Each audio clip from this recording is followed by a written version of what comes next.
സങ്കീർത്തനം 112. യഹോവയെ സ്തുതിപ്പീൻ. യഹോവയെ ഭയപ്പെട്ട് അവന്റെ കൽപ്പനകളിൽ ഏറ്റവും ഇഷ്ടപ്പെടുന്ന മനുഷ്യൻ ഭാഗ്യവാൻ. അവന്റെ സന്തതി ഭൂമിയിൽ ബലപ്പെട്ടിരിക്കും. നേരുള്ളവരുടെ തലമുറ അനുഗ്രഹിക്കപ്പെടും.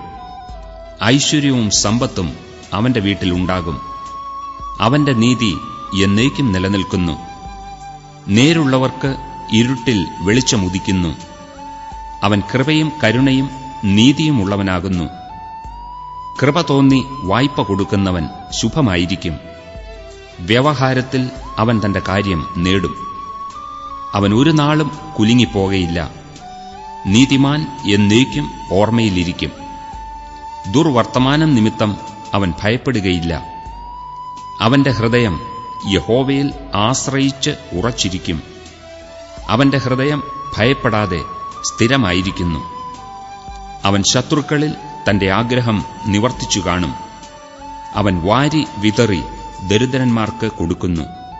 അവന്റെ നീതി എന്നേക്കും നിലനിൽക്കുന്നു. അവന്റെ കൊമ്പ് ബഹുമാനത്തോടെ ഉയർന്നിരിക്കും. ദുഷ്ടൻ അത് കണ്ട് വ്യസനിക്കും. അവൻ പല്ലുകടിച്ച് ഉരുകിപ്പോകും. ദുഷ്ടന്റെ ആശ നശിച്ചുപോകും.